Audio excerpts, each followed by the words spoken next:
تو Mera Junoon episode number 21 second last. Zahan office جا چکا تھا۔ فرحان کو سمجھ نہیں آ رہی تھی کہ پریشے اور کبیر کے درمیان چل کیا رہا ہے۔ خیر، اس نے ان دونوں کو اپنے حال پر چھوڑ دیا تھا کیونکہ وہ کبیر کو ایک حد تک جان چکا تھا کہ اب وہ فیصلے صرف جذباتیت کے تحت نہیں لیتا اور پریشے کو سنبھال لے گا۔ بھی فرحان یہی سوچ رہا تھا جب اس کے موبائل پر کسی کی کال آئی۔ ہیلو، یس فرحان اسپیکنگ۔ اس نے نہایت سنجیدگی سے کال اٹینڈ کی، لیکن آگے والے بندے کی بات سن کر اس کے رونگٹے کھڑے ہو گئے۔ اس نے سوچا تھا کہ پریشے کے باپ کے خونی کا جلد پتہ چل جائے گا کہ اس دن کس نے اس کا آکسیجن ماسک اتروایا تھا، لیکن اب وہ خود یقین نہیں کر رہا تھا کہ یہ چکر تھا۔ اس نے بغیر کوئی دیر کیے کبیر کو کال کی۔ مجھے پتا تھا پریشے، تم بھی میرے بغیر نہیں جی سکتی، تمہیں بھی میری عادت ہو چکی ہے۔ پچھلے 10 منٹ سے اس نے پریشے کے پور کو اپنے ہونٹوں سے چھوا تھا اور اس کی ٹانگوں سے ہو کر اب وہ اس کے چہرے کے سامنے اپنا چہرہ کیے ہوئے اس سے مدہوشی سے مخاطب تھا، جو کہ ہر بار کی اپنی آنکھیں میچے خود کو کمپوز کر رہی تھی، لیکن وہ اس کا شوہر تھا۔ وہ اسے اپنے جذبات زیادہ دیر تک نہیں چھپا سکتی تھی، لہٰذا اس نے اپنی منت سماجت جلد ہی ترک کر دی تھی۔ کبیر نے آرام سے اس کے بدن سے کپڑے دور دھکیلے تھے، جیسے روئی کے گال سے انسان کوئی کانٹا ہٹاتا ہے۔ ایک ہاتھ سے اس کی کمر کو سہلایا اور چہرہ اس کے پیٹ پر چھا کر جا بجا اپنی چھاپ چھوڑنے لگا۔ کبیر کے جذبات وقت کے ساتھ ساتھ بہک رہے تھے، جس کا اندازہ بیلا کی بڑھتی ہی سسکیوں سے لگایا جا سکتا تھا۔ کبیر، زحان رو رہا ہوگا، اکیلا ہے وہ۔ پریشے نے کبیر کے چہرے کو اپنی ناپ سے دور دھکیلنا چاہا، جو کہ اب اس کی ناپ سے اور بھی نیچے جا رہا تھا۔ بڑی فکر ہو رہی ہے، یہ عمل تو مجھے ہر وقت کرتے رہنا چاہیے، اسی بہانے تمہیں اس کا خیال تو آئے گا۔ کبیر نے اپنا چہرہ اس پر سے ہٹاتے ہوئے کہا۔ پریشا اپنی دونوں ٹانگیں سمیٹ چکی تھی۔ کبیر اس کی ایک ٹانگ پکڑ کر اسے فولڈ کر کے اس کی تھائی کو ٹچ کرنے لگا اور دوسری ٹانگ کی تھائی پر کسنگ کرنے لگا۔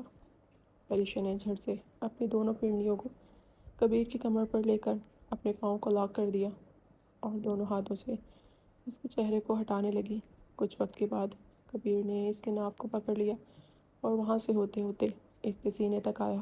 پریشا نے دونوں ہاتھوں سے اپنے سینے کو کور کر لیا تھا۔ کبیر نے اس کے ہاتھوں کو ایک ہاتھ سے تکیہ پر رکھ کر جکڑ لیا تھا، جبکہ اب اس کا ایک ہاتھ پریشا کے سینے پر تھا۔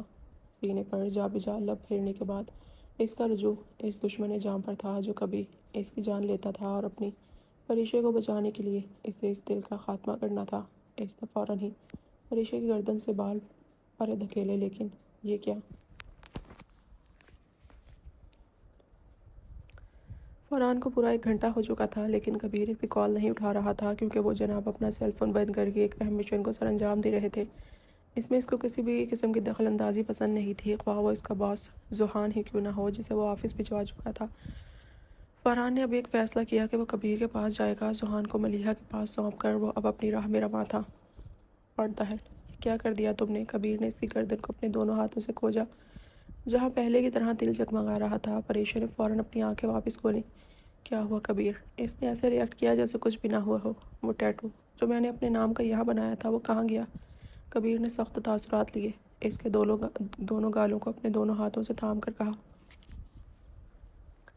کیا ہوا کبیر؟ تمہیں ابھی بھی ایسا لگتا ہے کہ اس لمبے عرصے میں کچھ بھی نہیں بدلا، یا یہ ڈرامہ تم جان بوجھ کر رہے ہو؟ کبیر کے ہاتھوں کی گرفت جب اس کے چہرے پر سخت ہوئی تو وہ چلا اٹھی۔ نہیں کبیر، یہ کیا کر رہے ہو تم نہیں چلا سکتے۔ کبیر نے اپنے ہاتھ کی گرفت کو اس کی گال پر نرم کیا اور آنکھیں بند کر کے خود کو سکون بخشا۔ پریشا اب اس کے بدلتے تاثرات دیکھ رہی تھی۔ کبیر نے اپنے چہرے کو تھوڑا سا ترچھا کیا اور اس کے چہرے کے قریب لایا۔ تھوڑی دیر بعد ہی اس کے ہونٹوں کی کپکپاہٹ سے پریشا کو اس کے انداز بھانپنے میں دیر نہ لگی، لیکن پریشا اس سے پہلے خود کو چھڑواتی کبیر اپنے ہونٹوں کو اس کے ہونٹوں سے ٹچ کر چکا تھا۔ اپنے دونوں ہاتھوں کو وہ اب پریشا کے چہرے سے ہٹاتے ہوئے اس کی گردن پہ پھیرنے لگا اور ساتھ ساتھ پریشا کے نچلے ہونٹ کو اپنے دونوں ہونٹوں میں بھر چکا تھا۔ پریشا پہ ایک مدہوشی طاری ہو چکی تھی۔ اس نے دونوں ہاتھوں سے بیڈ شیٹ پر اپنی گرفت سخت کر لی۔ اس سے پہلے کبیر کوئی اور عمل شروع کرتا کہ پریشا نے اسے لائٹ بجھانے کا کہا۔ کبیر اس کی بات سمجھ چکا تھا، اس لیے لائٹ بند کی اور کمفرٹر لیتے ہوئے اس کے ساتھ آ گیا۔ اس نے پریشا پر کمفرٹر اڑا دیا۔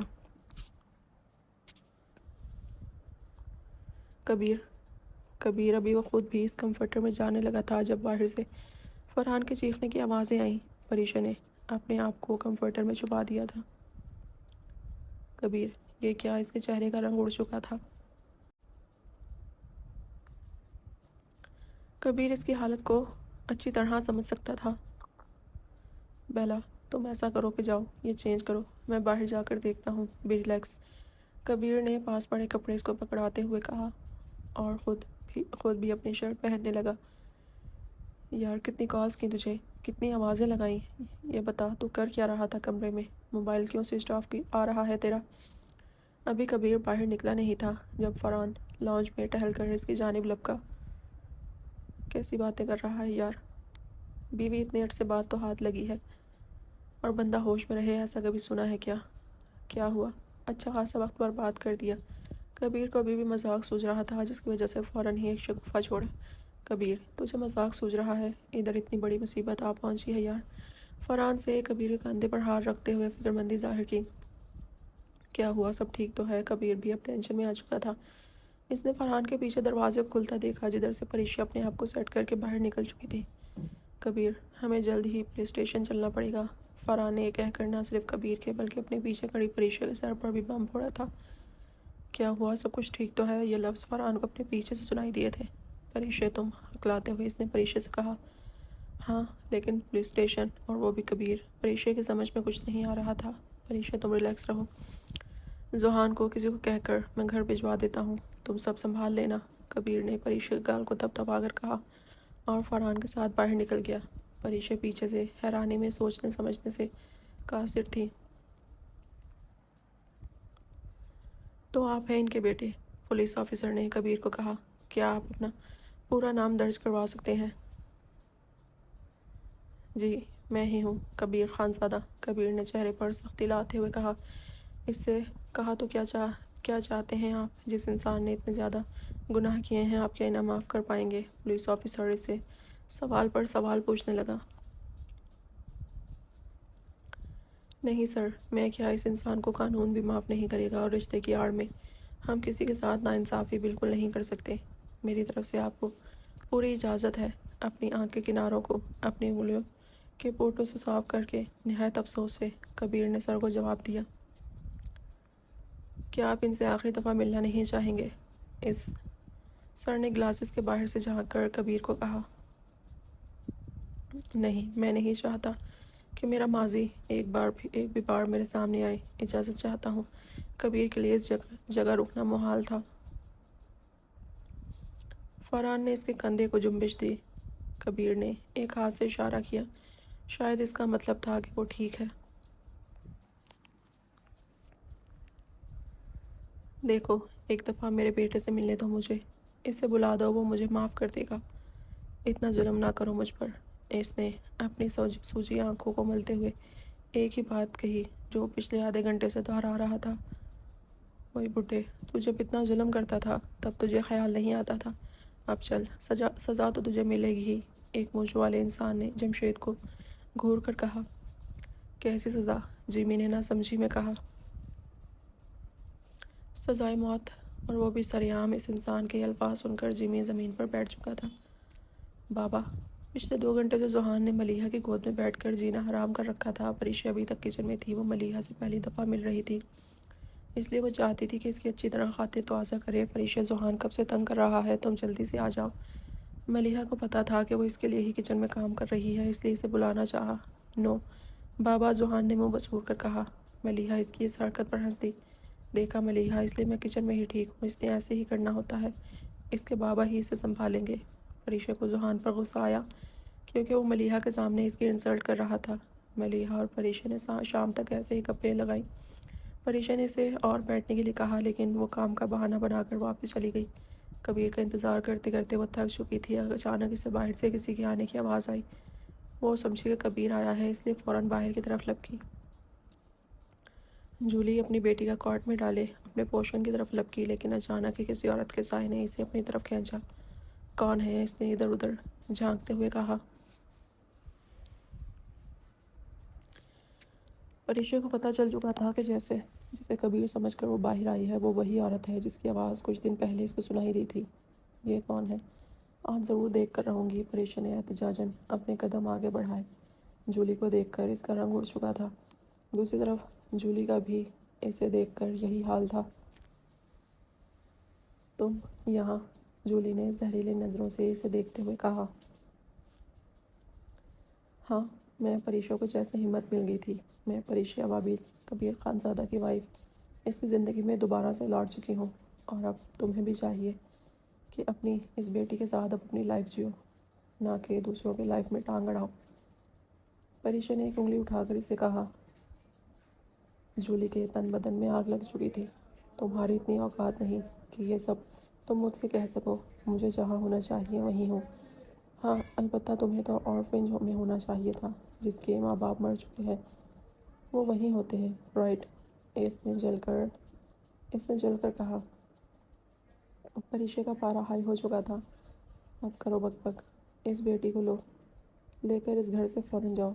پریشا نے ایک تھپڑ مار کر اس کی اکڑ نکالی۔ یو بچ، جولی نے اپنے آپ کو سنبھالتے ہوئے کہا۔ یہ میرا گھر ہے، اور یہ بیٹی میری اور کبیر کی ہے۔ تم اب دوبارہ ہمارے بیچ میں نہیں آ سکتی۔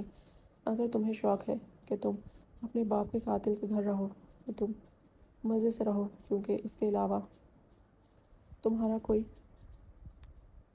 کبیر سے رشتہ نہیں ہے۔ جولی نے اپنی ایک لٹ پیچھے اڑستے ہوئے کہا۔ اصل قاتل کا پتہ چل جائے گا۔ مجھے پورا یقین ہے کہ اس نے میرے باپ کا قتل نہیں کروایا۔ پریشا نے نہ چاہ کر بھی اس کے سامنے یہ لفظ ادا کیے تھے، کیونکہ بغیر ثبوت کے اتنی بڑی بات کہنا اس کے بس سے باہر تھا، اور یہ بات میں ایک ہی دفعہ کہنا پسند کرتی ہوں کہ کبیر اور میرا ایک ہی رشتہ ہے، اور وہ ہے پیار کا، جنون کا، عشق کا۔